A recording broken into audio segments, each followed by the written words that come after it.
जय श्री राम। मैं आचार्य सुनील त्रिवेदी। मकर संक्रांति का पर्व आने वाला है। 14 जनवरी 2025 माघ कृष्ण पक्ष प्रतिपदा तिथि मंगलवार को मकर संक्रांति है। भगवान सूर्य धनु राशि को पार करके जब मकर राशि में प्रवेश करते हैं उसी को मकर संक्रांति का पर्व कहते हैं। भारतवर्ष में अनेकों स्थानों में उत्तर दक्षिण पूर्व पश्चिम हर जगह इस पर्व को मनाया जाता है। अपने अपने परंपरा के अनुसार, अपनी अपनी रीति रिवाज के अनुसार, अपने देश और काल के अनुसार, लेकिन मनाते सभी हैं क्योंकि बहुत बड़ा पर्व है। और इसी दिन से सूर्य भगवान का जो रथ है, जो 6 महीने से दक्षिणायन में चल रहा था, वो उत्तरायण की तरफ प्रारंभ हो जाता है। 12 महीनों को हमारे ज्योतिष शास्त्र में ऋषि मुनियों ने 2 भागों में बांटा है, एक उत्तरायण और एक दक्षिणायन। अर्थात 14 जनवरी, कभी कभी 15 जनवरी भी हो जाती है, यहाँ से लेकर के जुलाई अर्थात 15 जुलाई तक का जो समय होता है वो उत्तरायण का समय होता है। उत्तरायण का मतलब होता है देवताओं का दिन और दानवों की रात। और 15 जुलाई से लेकर के 14 जनवरी तक का जो समय होता है वो दानवों का दिन होता है और देवताओं की रात होती है। और उस समय में दक्षिणायन में सूर्य भगवान का जो रथ है वो दक्षिण की ओर चलता है, इसीलिए उसको दक्षिणायन कहते हैं। और उत्तरायण आने के समय में जो रथ की गति है वो उत्तर की तरफ तीव्र गति से चलनी प्रारंभ होती है। हमारा जब 1 साल होता है तो देवताओं का 1 दिन होता है और हमारे 6 महीने के बराबर उनकी रात होती है और 6 महीने के बराबर उनका दिन होता है। तो मोटे तौर पे ये समझें कि 14 जनवरी से लेकर के 15 जुलाई तक का जो समय है वो देवताओं का दिन होता है। देवता लोग इन 6 महीनों में जागृत अवस्था में रहते हैं। और जुलाई से लेकर के 14 जनवरी तक का जो समय है उसमें देवता लोग विश्राम करते हैं और दानव लोगों का दिन होता है, वो सक्रिय रहते हैं।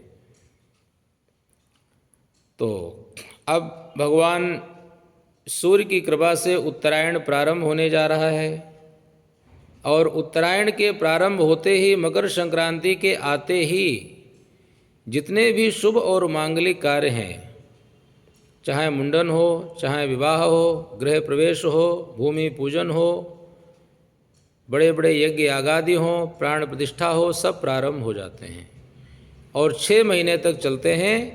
परंतु यदि बीच में शुक्र या बृहस्पति अस्त हो जाए तो ये जो कार्य है वो रुक जाते हैं। तो मकर संक्रांति का जो पर्व है बड़ा ही परम पवित्र है और इस पर्व को बड़ी श्रद्धा भक्ति से, विधि विधान से इसका पालन करना चाहिए। कहते हैं मकर संक्रांति वाले दिन प्रातःकाल उठकर के स्नान अवश्य करना चाहिए। और जो लोग स्नान नहीं करते, कहते हैं 7 जन्मों तक वो लोग दरिद्र और रोगी होते हैं। तो प्रातःकाल उठकर के सूर्य भगवान के निकलने से पहले ही उठकर के जल में काले तिल डाल करके स्नान करें और स्नान के बाद में थोड़ा सा गंगा जल लेकर के उसको भी अपने जल पे डाल लें। और यदि गंगा स्नान करना चाहते हैं और कर सकते हैं तो सबसे उत्तम है।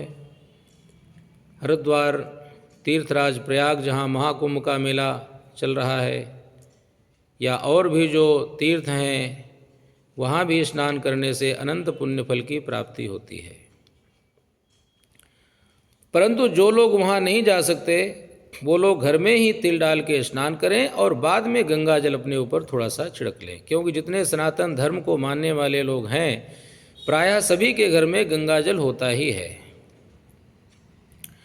और उसके बाद में जो अपना नित्य कर्म है करें। अगर हवन करने की आपके घर में व्यवस्था है, आप करते हैं, या किसी ब्राह्मण के द्वारा करवा सकते हैं तो सबसे उत्तम है। हवन नहीं कर सकते तो जो भी देवताओं का पूजन पाठ अपना नित्य नियम है उसको करके फिर ब्राह्मणों को दान दें। कहते हैं इस दिन जो है ऊनी और गर्म वस्त्र, अगर सामर्थ्य है तो दान करें। जूते चप्पल दान कर सकते हैं। उड़द की दाल, मूंग की दाल, चावल, नमक, घी, दूध, मक्खन, रेवड़ी, मूंगफली और किसी ग्रंथ का भी दान कर सकते हैं। कहते हैं पुस्तक का दान करने से उस पुस्तक में जितने अक्षर लिखे हुए हैं उतने जन्मों तक ऐसा जो व्यक्ति है वो मूर्ख नहीं होता है, विद्या रहित नहीं होता है, अर्थात सरस्वती माता की कृपा से ऐसा व्यक्ति विद्वान होता है।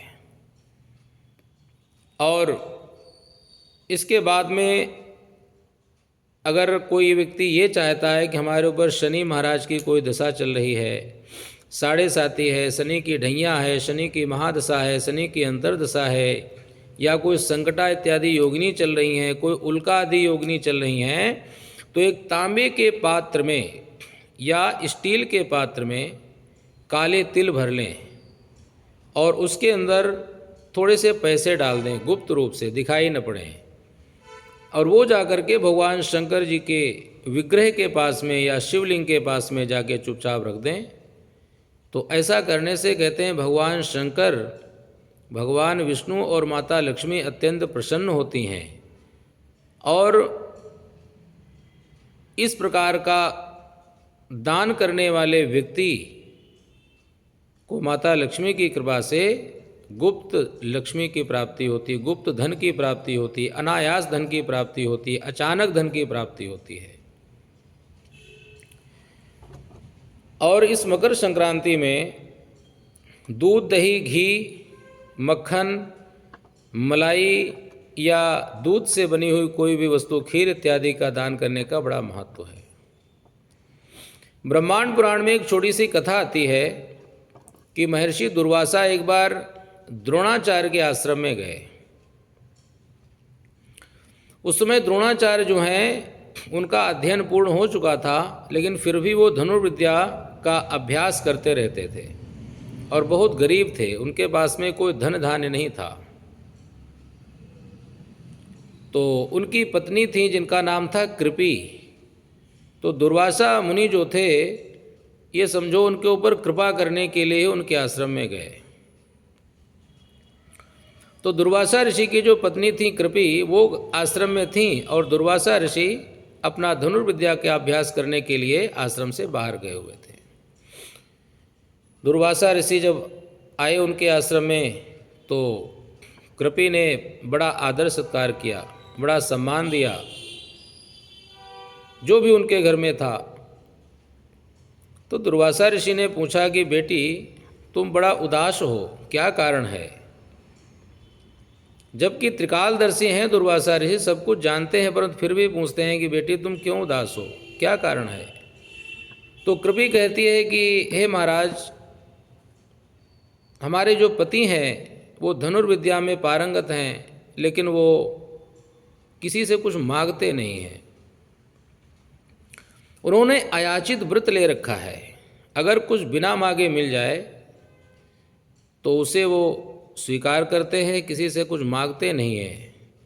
और यही कारण है कि हमारे घर में धन धान्य कुछ भी नहीं है। उन्होंने कहा महाराज एक छोटी सी गाय है और इसी गौ माता के द्वारा जो थोड़ा बहुत दूध निकलता है उसी से हम लोग दही और मक्खन और घी बनाते हैं, उसी से अपना भरण पोषण करते हैं, उसी से देवताओं का हम पूजन यज्ञ हवन इत्यादि करते हैं, और मेरे पास कोई दूसरा साधन नहीं है।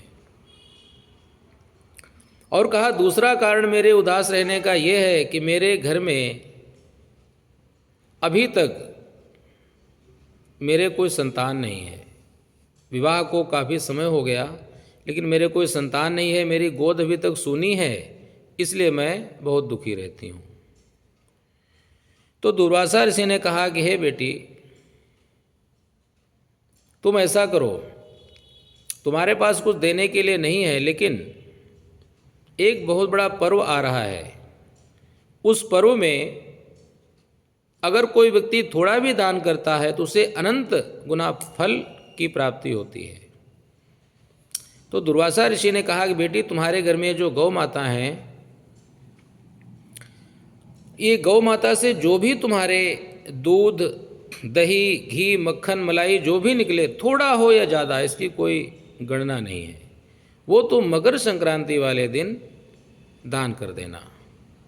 किसी ब्राह्मण को बुला करके, वेद पाठी ब्राह्मण हो तो बहुत अच्छा है, या कोई भी ब्राह्मण हो, उसको आपने दान करना है। और सूर्य नारायण भगवान की उपासना करनी है, पूजा करनी है। तो इससे क्या होगा? इसको कहते हैं गौरस। गौरस का दान करने से तुम्हें धन की प्राप्ति भी होगी, संतान की प्राप्ति भी होगी, और मान सम्मान प्रतिष्ठा की भी प्राप्ति होगी। तो इतना आशीर्वाद देकर के महर्षि दुर्वासा वहाँ से चले गए। द्रोणाचार्य जी आए, कृपि ने उनसे बताया कि ऐसे ऐसे महर्षि दुर्वासा आए हुए थे, उन्होंने इस प्रकार से हमें ये नियम बताया है और आशीर्वाद भी दिया है कि धन, पुत्र और सम्मान, ये तीनों चीज़ें तुम्हें प्राप्त होंगी। तो द्रोणाचार्य जी बड़े प्रसन्न हुए और मकर संक्रांति निकट आ चुकी थी। उन्होंने गौ माता का दूध लिया, जो थोड़ा बहुत उससे दही जमाया था, घी निकाला था, वो लेकर के वेद पाठी ब्राह्मणों को बुला करके उनको समर्पित किया, उनको खिलाया, उनकी सेवा की, और पहले भगवान को भोग लगा करके फिर ब्राह्मणों को खिलाया। तो इससे जो पुण्य प्राप्त हुआ उन्हें, उसके प्रभाव से हस्तिनापुर अर्थात पांडवों के गुरु बनने का उन्हें गौरव प्राप्त हुआ, और धन धान की खूब वृद्धि हुई, मान सम्मान की कोई कमी नहीं रही। और दूसरा उन्हें जो आशीर्वाद के रूप में फल प्राप्त हुआ, अश्वत्थामा जैसा बड़ा ही वीर, शक्तिशाली, धनुर्धारी और बलवान, अनेकों शक्तियों से संपन्न पुत्र की प्राप्ति हुई, जो 8 चिरंजीवियों में जिसकी गिनती आती है। तो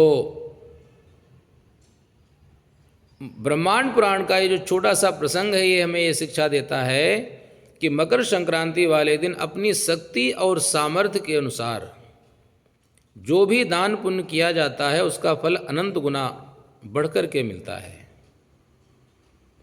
और विशेष करके जो गौ माता से निकला हुआ गौ रस है, दूध, दही, घी, मक्खन, मलाई, या दूध की बनी हुई खीर, या दूध के बने हुए कोई पकवान, अगर ये चीज़ें दान की जाती हैं तो उसके फल की कोई गणना नहीं कर सकता, अनंत फल की प्राप्ति होती है। कहते हैं गौदान के समान फल की प्राप्ति होती है। और स्कंद पुराण में भी एक छोटी सी कथा आती है। किसी नगर में एक शील निधि नाम की माता रहती थी, और कहीं कहीं गुण निधि भी कहते हैं उनको। बड़ी पुण्यात्मा थी, भगवान का पूजन करती, अनेकों प्रकार के व्रत करती, बहुत सारे दान करती। और एक समय जब मृत्यु का समय आया तो यमराज के दूत उनको लेकर के पहुँचे। तो सबसे पहले वैतरणी नदी आई। तो यमदूतों ने कहा कि माता, ध्यान लगा के देखो, अगर तुमने जीवन में कभी गौ का दान किया है तो ये जो नदी है ना, इसको तुम आराम से पार कर जाओगी। तो माता ने ध्यान लगा के देखा कि मैंने जब एकादशी का उद्यापन किया था तो मैंने गौदान किया था। तो गौ माता वहाँ प्रकट हुई और उनकी पूंछ पकड़ करके वो नदी माता जी पार कर गई। उसके बाद में आगे चली तो उनके पैरों में कांटे चुभ गए। यमदूतों ने कहा कि माता, ध्यान लगा के देखो, क्या तुमने कभी जूते चप्पल दान किए हैं, खड़ाऊँ दान किए हैं? तो माता ने ध्यान लगा के देखा कि मैंने माघ के महीने में, ठंडी के महीने में, मैंने गरीबों को, ब्राह्मणों को, संत महात्माओं को मैंने जूते चप्पल दान किए थे। तुरंत उनके सामने खड़ाऊँ प्रकट हो गई और उनको पहन करके वो आगे चली। तो उसके बाद में कहते हैं जब यमराज के भवन में पहुंची तो यमराज ने चित्रगुप्त से पूछा कि देखो इसने जीवन में कौन कौन से कर्म किए हैं, इसका मुझे सारा लेखा जोखा बताओ। तो चित्रगुप्त जी महाराज बड़े प्रसन्न हुए और उन्होंने कहा कि महाराज इसने जीवन में बड़े शुभ कार्य किए हैं, इसने कभी कोई पाप कर्म नहीं किया, मन से वाणी से शरीर से और दान पुण्य इसने बहुत किए हैं, बड़े बड़े व्रत इसने किए हैं, एकादशी के व्रत, प्रदोष के व्रत, ऋषि पंचमी के व्रत, शिवरात्रि के, जन्माष्टमी के, बहुत सारे इसने व्रत किए, इसलिए इसका पुण्य का जो प्रभाव है वो बहुत बढ़ा हुआ है। तो धर्मराज ने जब विचार किया तो बड़ा प्रसन्न हुए, लेकिन फिर थोड़ा सा चिंतित हो गए। तो माता ने कहा कि हे महाराज, अभी तो आप बहुत प्रसन्न थे, अब चिंता क्यों आपके चेहरे पे? तो धर्मराज कहते हैं कि बेटी, मैंने तुम्हारे अच्छे कर्मों को सुनकर के मुझे बड़ी प्रसन्नता हुई, लेकिन तुमने कभी हमारा ध्यान नहीं किया, हमारा कभी पूजन नहीं किया, कभी हमारी कथा नहीं पढ़ी, हमारी कथा का उद्यापन नहीं किया, कभी व्रत नहीं किया। तो उसने कहा कि महाराज मैं आपकी कथा नहीं जानती, आपकी कौन सी कथा है, आपका व्रत कैसे किया जाता है, आपका उद्यापन कैसे होता है। अगर आप मुझे उसका सारा विधान बताएं और मुझे कुछ समय और भूमंडल में रहने का अवसर दें तो मैं वो सारे आपके व्रत, पूजन, कथा और उसका उद्यापन करके फिर मैं आपके पास आ जाऊंगी।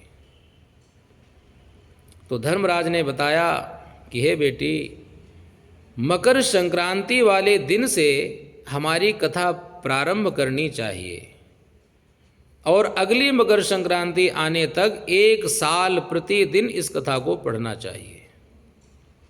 उसको कहते हैं धर्मराज की कथा, यानी एक एक अध्याय उसका रोज पढ़ना चाहिए और पूरा जो है 1 साल में उसको संपन्न करना चाहिए। और पूरे 1 साल तक झूठ नहीं बोलना, अभक्ष्य पदार्थों का भक्षण नहीं करना, निंदा नहीं करना, किसी की चुगली नहीं करना, किसी की जमीन नहीं हड़पना, किसी के धन को नहीं छल से, कपट से, चोरी से, जबरदस्ती लेना, किसी को बुरी दृष्टि से नहीं देखना, किसी के प्रति मन में ईर्ष्या भाव नहीं रखना, चोरी ठगी नहीं करना। इस तरह से उन्होंने कहा कि ये सारे अगर कर्म न करके व्यक्ति 1 साल तक हमारी धर्मराज की कथा को पढ़े और जब 1 साल पूर्ण हो जाए तो सभी प्रकार के दान, जैसे एकादशी में दान किए जाते हैं, शैया दान होता है, छतरी का दान होता है, डंडे का दान होता है, टार्च का दान होता है, स्वर्ण मुद्रिका का दान होता है, लोटे कमंडल का दान होता है, अनाज का दान होता है, फल और मिठाई का दान होता है, सुंदर तकिए, चादर, कम्बल, इन सब चीज़ों का दान करके हवन करना चाहिए काले तिलों से। तब ये जो हमारा व्रत है, हमारी कथा है, हमारा उद्यापन है, पूर्ण होता है। और अगर सामर्थ्य है तो गौ का दान भी करना चाहिए।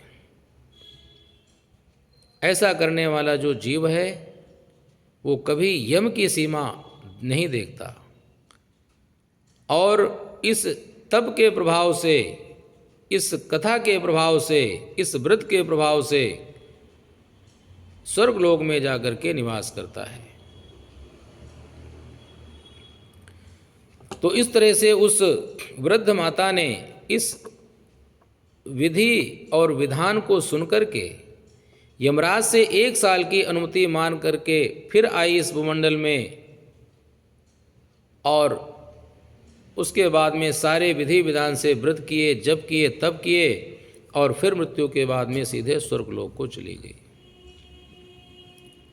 तो इतना बड़ा इस मकर संक्रांति का महत्व है, इतना पुण्य देने वाला ये पर्व है।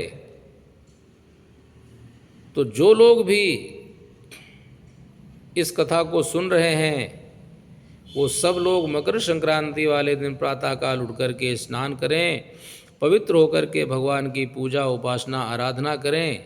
अगर हवन कर सकते हैं तो हवन करें, नहीं तो जितना भी आपसे दान पुण्य हो सकता है उतना दान पुण्य करें।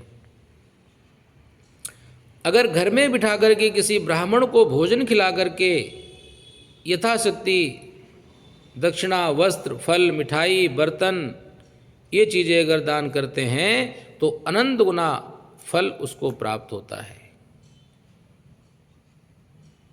और गौ की सेवा भी उस दिन करनी चाहिए।